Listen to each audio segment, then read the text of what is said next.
Professor Bautista Vidal, eu acabei de ler o seu livro, O Esfacelamento da Nação. Eu não sei se eu fiquei indignado ou assustado. O que é que o levou a escrever esse livro extraordinário?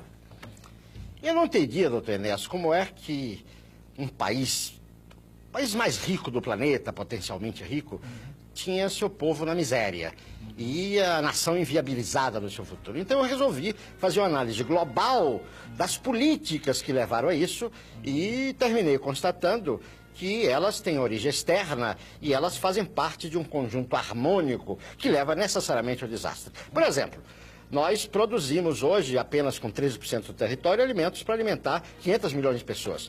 Nós somos apenas 145 milhões e temos 30 milhões submetidos ao genocídio da fome. Nós estamos matando 1.600 crianças por dia de fome todos os dias. Genocídio mesmo. Todos os A dias. que o senhor atribui isso, professor? Quer dizer, como é que nós chegamos a isso? Isto, como eu falei, é resultado de um processo que foi se montando ao lado do tempo, de políticas vindas, em geral, de fora e com a conivência da nossa classe dirigente servil e que está levando... Exemplifique. Desculpe, é para os nossos telespectadores. Tem exemplos concretos? Vamos tomar no campo econômico. Isso. Por exemplo, o Brasil detém praticamente o monopólio do quartzo de primeira qualidade do planeta Terra. O quartzo é a matéria-prima essencial para todas as atividades do campo eletrônico, microcircuitos, circuitos integrados, computadores. Nós vendemos esse quartzo, que nós detemos o monopólio mundial, por 40 centavos de dólar e depois, quer dizer, compramos o mesmo quartzo empacotado por 3.405 mil dólares. A energia do Cury, um outro exemplo, nos custa 42 dólares, o preço internacional é 52, entretanto nós vendemos a 10, 12, 7. Sim, isso é imposto. É imposto porque nós aceitamos. Evidente. Que os dirigentes aceitam. Evidente. Professor, uma conversa que anda por aí, badalada, todo mundo fala, é a questão do Estado mínimo. Como é que o senhor vê isso?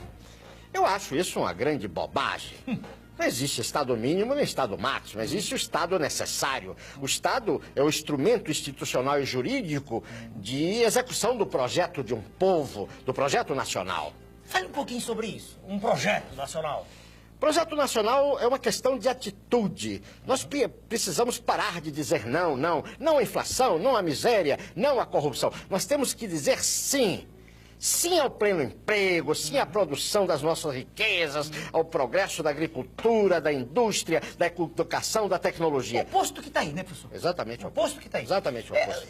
Ainda, quando o senhor fala nisso, mostrando que o Estado tem que ser forte, quer dizer, né? Eu digo ao senhor o seguinte, essa história das privatizações não está inserida nisso, não? Não está dentro do contexto? Claro, claro. Porque ao mesmo tempo que as nações hegemônicas fortalecem os seus estados, eles querem destruir os estados das nações hoje dependentes. Então o processo de privatização está nesse contexto. E tem uns exemplinhos, Quer dizer, agora aqui, essas últimas. Essas duas, por exemplo, o caso da Uzi Minas, né? A Uzi Minas, que é a segunda mais eficiente indústria siderúrgica do mundo, né? Quer dizer, é um patrimônio de 15 bilhões com B de dólares, e foi entregue por um valor que não vale um gol usado. Quer dizer, isso é um dado da Procuradoria-Geral da República que estudou detalhadamente a questão. É uma transferência de patrimônio. A transferência de patrimônio. Professor, existe um documento terrível, que eu sei que o senhor conhece bem. Fale um pouquinho para os nossos telespectadores dele. Fale sobre o Consenso de Washington. Bom, o Consenso de Washington sintetiza num documento único todas essas ações. Ninguém pode dizer que desconhece, porque isso está consubstanciado num documento onde a participação nacional foi nenhuma. Isso veio de fora, por isso se chama Washington. Imposto. Então, imposto. O processo de privatização, a reforma administrativa, a reforma fiscal, a reforma ilegítima da Constituição, a destruição, está tudo lá. Tudo lá. Só não sabe quem não quer saber. Essa história, professor, da globalização da economia. A globalização é aquela história, né, da livre competição, da raposa e da galinha. Nós já sabemos qual é o final. O senhor diz no seu livro que nós caímos numa armadilha. É uma armadilha fruto de todas essas contingências. Vou dar apenas um exemplo. Eles falam na competição entre nações. Se eu tenho a competição entre empresas, uma empresa vai à falência e manda para a rua seus trabalhadores, seus operários. A nação vai à falência, vai matar o seu povo.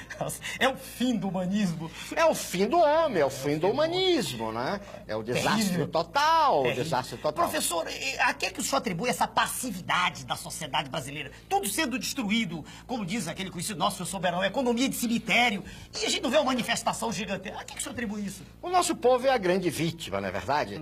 Agora, o nosso povo tem uma máquina terrível, que é a mídia, que condiciona o seu pensamento. A mídia mente, a mídia, quer dizer, distorce, a mídia retira a nossa... Vamos entrar no primeiro mundo.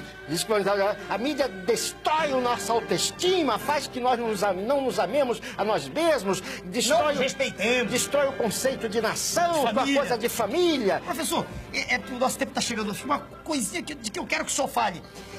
Isso é irreversível ou é reversível, professor? Enéas, Ou não, Esperança? enquanto houver um brasileiro vivo, nós vamos lutar. E vamos fazer história. Essa questão do fim da história. Enquanto houver um brasileiro vivo, nós vamos lutar e vamos resgatar tudo isso. E vamos fazer da nossa terra o maior país do planeta. Vamos fazer a maior civilização que o homem já viu sobre a Terra. Professor, muito obrigado pela sua presença no nosso programa. Obrigado.